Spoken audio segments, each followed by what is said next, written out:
scene along White Rock's historic pier late today. Sailboats breaking free from their moorings, smashing into the wooden structure and trapping a pedestrian on the other side. This just one of countless images of damage from across our region tonight. Oh, a line just went down right there. Holy cow. Power lines coming down are causing havoc as a wicked windstorm lashes the south coast and Vancouver Island. Hundreds of thousands of people have been dealing with power outages as trees topple onto roads and hydro lines, from stranded ferry passengers to drivers dealing with closed roads to homes in the dark. This is a windstorm the likes of which we haven't seen in a generation.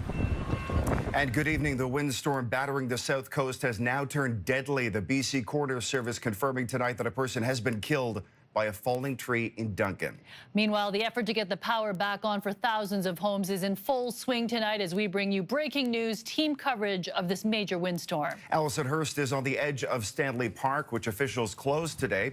Michelle Bernard is in Langley as commuters south of the Fraser are being hit hard. And David Mulco is on Vancouver's east side where large trees are coming down. But we begin with Maria Weisgarber near White Rock and the latest on the rescue effort triggered by serious damage to the pier. Maria.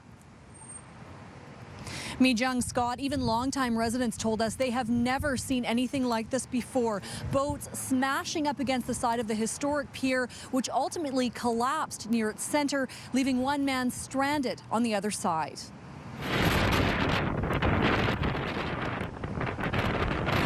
The calls started coming in around 2 this afternoon. Witnesses described boats coming loose and hitting the side of the pier. The waves were incredible. And then at some point, the pier started to buckle. People were seen running to get off. The RCMP say they had officers trying to get everyone to safety, but it was too late for one man. Part of the popular walkway collapsed, leaving him stuck on one side.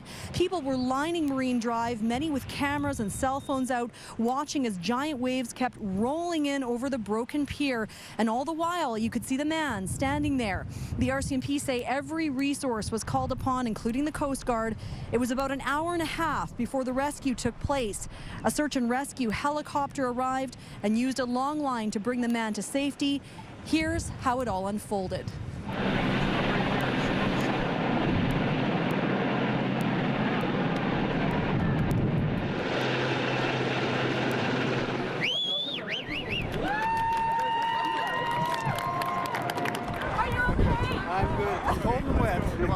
He was out walking, is my understanding. As were other people, and we received calls that people were concerned the pier was going to collapse due to boats crashing into it. Members were out there, police officers were out there ushering people off the pier when it did break apart, and the one male was on the other side. And then the boats just started to bunch against the dock and eventually broke through. And it was buckling. You could hear it like a banging all the time, smashing, right? Like a battering ram. I have never seen any wind like this and storm like this in 47 years I've lived here in White Rock. And this was clearly a pretty shocking sight for residents here, watching part of this pier that is such a big attraction for the city collapse into the water in the wind and waves, and prompting this rescue, which thankfully ended well. Maria Weisgarber reporting live tonight from White Rock. Let's go to the corner of 12th and St. George in Vancouver now, where David Mulco is live tonight. David.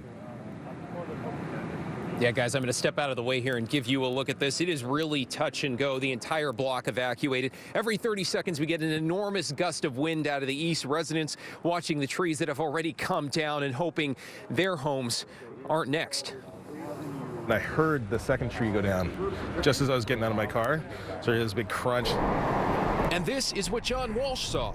Not one, but two 50-foot giants perched precariously across the rooftops. Heather Berry lives in the middle. Really hoping that the tree doesn't come down on our house. East 12th was quickly roped off, neighbors staring at the sky as every gust through the branches and boughs sent a fresh shudder. It's either a matter of time or we get lucky.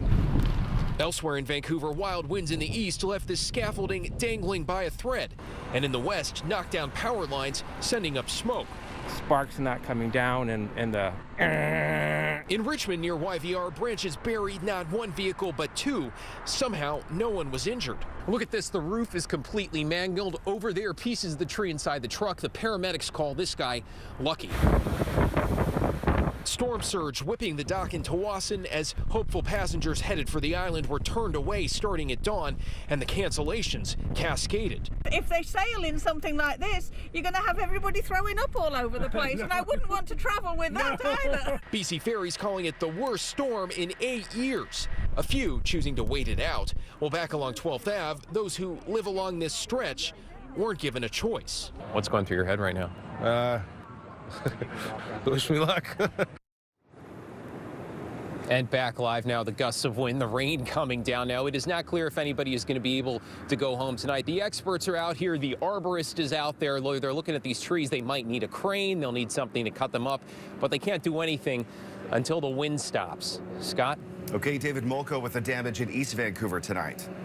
To the valley now, where CTV's Michelle Murrow is live at 264th and Highway 1. And Michelle, falling trees have also caused some serious problems out there.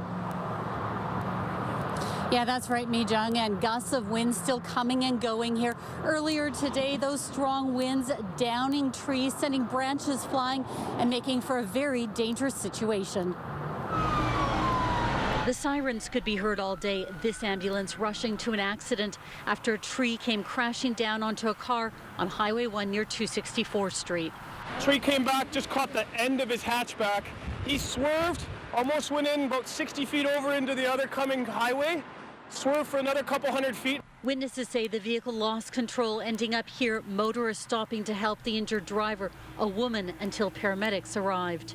We laid down some blankets and laid her down, put my sweater under her head.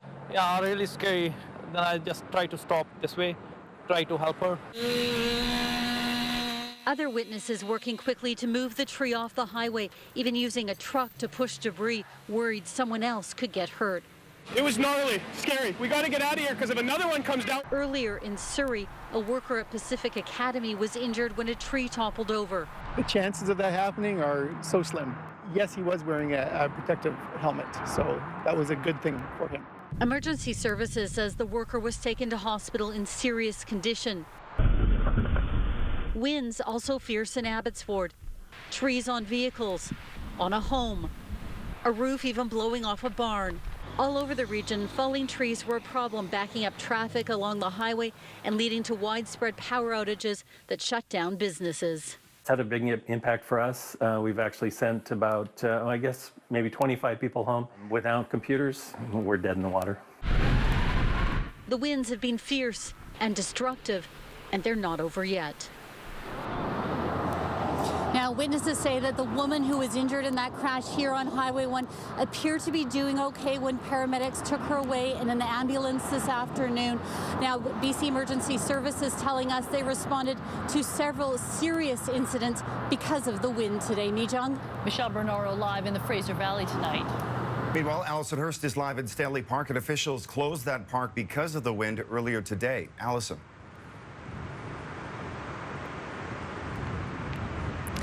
Scott, this wind continues, and the storm certainly has been no joke. There was a tree actually blown over right across the Stanley Park Causeway. Let's show you that first. This was earlier this afternoon. A massive trees came crashing down onto Stanley Park Causeway, spreading debris right across the road, even causing some slowdowns. The Vancouver Park Board then closed the entire park and had park rangers redirecting traffic and pedestrians at Pipeline Road roundabout. The closure of Bright Nights caught some families off guard, and the park board says they are going to keep Bright Nights closed this evening. You can see the wind is still blowing, though they have reopened the park and the seawall. Scott? All right, thanks very much, Allison. On Vancouver Island, high winds pulled trees down in Port Alberni, severing multiple power lines. Rising water causing more mayhem in the Alberni Valley, with the First Nation declaring a state of emergency. On the South Island in Saanich, a massive tree fell on a moving SUV. The driver was not hurt. Few seconds. If I'm there, just like boom. The winds sparing no water route off the island. The Clipper to and from Seattle was shut down. Even the Coho ferry to Port Angeles was landlocked by weather for the first time in 22 years. For those trying to travel by air, the storm surge also canceling flights from Victoria's harbor. There were also delays, cancellations, and bumpy landings at the Victoria International Airport, where power was briefly knocked out. And winds were gusting when fire broke out this morning at a home in Coquitlam. One person and some dogs were inside, but they all managed to get out safely. Fire crews knocked that fire down before the wind could spread the flames. Let's go to our breaking news center now, where Julie Nolan is keeping track of the very latest power outages. Julie? Yes, Mijung, this terrible storm has caused power outages and problems for over 300,000 customers, and it seems to be getting worse by the hour. Right now, more than 160,000 homes and businesses across the Lower Mainland and the Sunshine Coast are in the dark, and on Vancouver Island, it's just as bad. Over 140,000 customers have been affected there. Hydro says it is working on the problem. However, many customers will be without power until tomorrow, as some repairs can't happen until the weather calms down. BC Hydro says it has called in extra staff to try and restore service as soon as possible. In the meantime, if you see downed power lines, be sure to stay at least 10 meters away and call 911 or BC Hydro immediately. We will continue to monitor the situation across the South Coast and bring you all those updates as we get them. Thank you, Julie. Core St. Louis tracking this system for us, and a lot of people are wondering if the worst of this wind is over. The worst is over, Scott and Mijung, but it is still very windy outside. Here's a look at peak winds through this afternoon for Abbotsford, gusting at 102 kilometers an hour. For us downtown at 87 kilometers an hour, 92 kilometer an hour gusts in Tawasin. And here's a look at winds right now, sustained at 44 kilometers an hour at the airport, at 54 for Tawasin. Still seeing gusts in Abbotsford at 71 kilometers an hour. The warning are still in place for Vancouver Island, Central Coast, Sunshine Coast, Howe Sound, Metro Vancouver, and the Fraser Valley. And as the system moves towards the interior, we can still see gusts to about 60 kilometers an hour behind the low as we head through this evening. Mijung and Scott? Okay, good information. Thanks very much, Ann. Meanwhile, from video of boats smashing into the pier in White Rock to trees down all across Metro Vancouver, we've got extended video of the windstorm on our website, CTV News Vancouver.ca.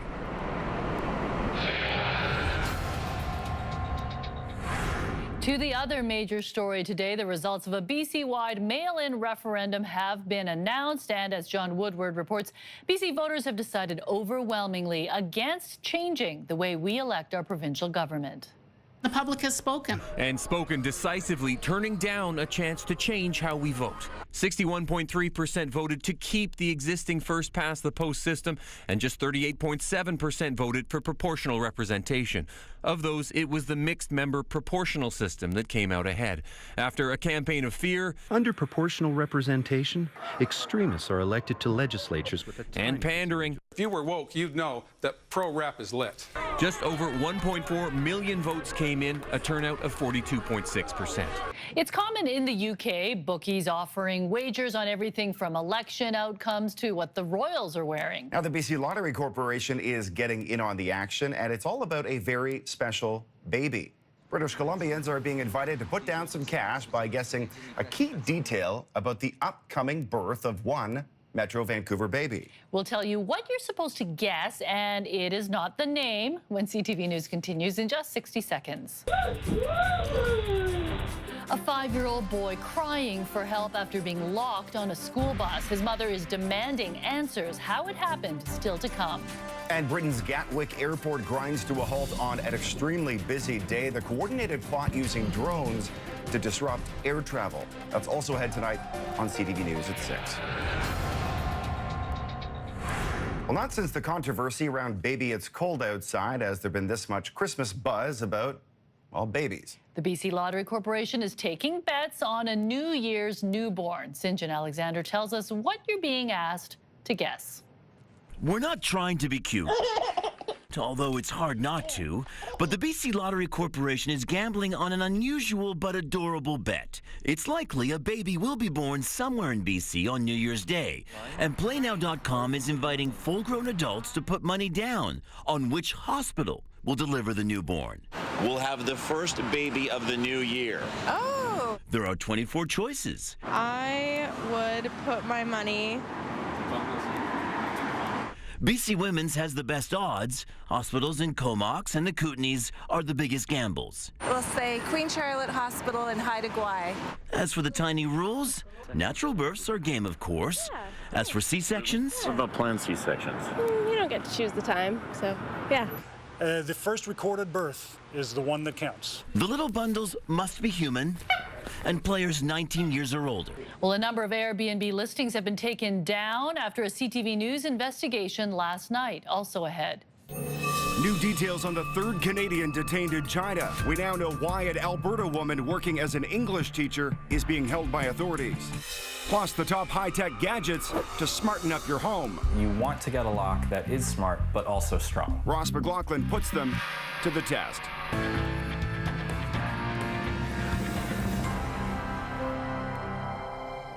First, there was the smartphone, but that was just the beginning. Now we've got smart doorbells, locks, thermostats, security cameras, and the list goes on. If that's enough to make your head spin, Ross is here with an education on how to make your house even smarter. Ross? You know how it all started, right? No. Clap on. Clapper. Boy, we've come a long way. There are so many high-tech devices out there designed to make your life easier. Now, you just have to figure out how to use them and make them all work together. Good morning. From turning on the lights, to making a pot of coffee, to preheating your oven for breakfast, the race is on to build the perfect smart home. Alexa, turn off the lights. Dan Raklowski not only writes about smart home products, he uses them in his home too. His one must-have smart device, a smart speaker. Alexa, lock the front door. Smart speakers make it very easy to connect all these different products. Okay. To use a smart speaker as your control center, you'll find three main options: Amazon's Alexa, Google Assistant, and Apple's Siri, available on the Apple HomePod. Consumer Reports has also put other smart products through rigor testing. For example, smart locks still have to pass the same break-in tests as traditional door locks. You want to get a lock that is smart, but also strong. This recommended Schlage Sense smart lock stood up to kick-in, picking, and drilling tests, and connects with any of the three smart speaker assistants. Hi, Jan. Can you let me in? Another option for your doors? Video doorbells. You can see who's at the door, and some models even work with smart locks remotely to open the door through an app. Need even more smarts? You want to try adding smart cameras inside and out. They can record a break-in or your pets breaking the rules when you're not home. And one thing to keep in mind, you'll need to pay a fee for video storage for most smart security cameras, which can be as much as $200 a year. When these cameras take video, they store it on their company's server. By doing this, it makes it really easy for you to access that footage, but it can also cost you over the long term. The Amazon Cloud Cam is a Consumer Reports best buy for around $200. And if you want surveillance both inside and out, consider the Netgear Arlo Pro 2 smart camera for about $280. And something else to consider, smart smoke detectors. They can send alerts and turn on the lights when the smoke alarm goes off, but they could be smarter. Consumer Reports says these smart detectors currently available on the market right now only detect one type of fire. They recommend then you get the not smart detectors, the dual sensor detectors, to detect both smoldering and flash fires. And we're not talking about carbon monoxide and smoke here. We're talking about flash fires and smoldering. So we're talking ionization and photosensitive, photoelectric sensors, both combined into the I learned something new about that. I didn't realize that was a problem. I once left the stove on in my house. Is there anything that you could remotely turn off your stove, like once you've gotten to work or something? There are smart appliances. Now, I think that is a little bit risky, quite frankly. I mean, we don't want to do this and test these smart... They do have appliances where you can turn them on remotely. They do have smart appliances, but the problem with those is, I think, now it hasn't been proven, is that it does present a hazard. You get Wi-Fi breaches and that sort of thing. Somebody can turn on your appliance and you're not there. I think it's a bit risky. Well, they've thought of everything, certainly. And I saw a Clapper commercial the other day, so they're still selling this. Scott wants a Clapper. That's as smart as you're going to get, is it? All right, Ross, what's coming up tomorrow? Well, get out the vacuum. We're still in the home. Bagged or bagless, the pros and cons, and the top-rated vacuums that really suck. In a good way, okay? We'll have that story tomorrow at 6. All right, thanks very much, Ross. An update now to a story we first brought you yesterday. Many homeowners apparently using a loophole to list Airbnb properties in Vancouver have now removed those properties from the website. Dozens of the listings claim to be outside Vancouver, but the pictures and other details clearly show the suites are inside the city in a possible effort to avoid scrutiny from city investigators. Today, Airbnb says while the listings have been removed, it's not the company that did so, but the users themselves. The vicious weather across the south coast has battered homes and brought down trees in every community. Here in Vancouver, CTV News caught up with one homeowner who narrowly escaped being crushed inside her own home. Julie Nolan joins us now from the Breaking News Center with more on that. Julie? Jung, this frightening incident happened this afternoon in East Vancouver, where two trees came crashing down onto a home along the SkyTrain line. The giant trees were toppled in the wind and slammed into the house. The homeowner says the trees came from property belonging to both the city and TransLink, and says the tangled trees that came down and caused the damage is their responsibility. But for the man's daughter, she knows she's lucky to be alive. I heard a big thump. I was actually sleeping in the family room, maybe 10 feet, maybe 5 feet away from where the tree came down. The homeowners, they say, like so many others tonight, can't go back into their home because it's unsafe and don't know when they can return and who will pay for the damage. The homeowners say they, like so many others tonight, don't know where they're going or where they'll be staying or how long it will be before they can return home. And we also want to update you on the latest BC Hydro outages at this hour. The situation is still very bad around the south coast. Almost 170,000 hydro customers around Metro Vancouver and the Sunshine Coast are still without power, while over on Vancouver Island, it isn't any better. More than 140,000 homes and businesses are still in the dark. A Hollywood actress is speaking out after being paid $10 million following sexual assault allegations against her co-star. Plus, she should have actually got up and done her check. A bus driver leaves a sleeping 5-year-old child on board. His panicked effort to get off and find help. Next. Still to come tonight on CTV News at 6, The Last Word with Mike McCardle. Outrage today after a 5-year-old boy was left stranded on a school bus. Surveillance video showing just how frightened he was when he woke up alone. And his mother, as you can imagine, is now demanding answers. A Tennessee bus driver has been fired in the wake of this heartbreaking video. Let's get to Anne.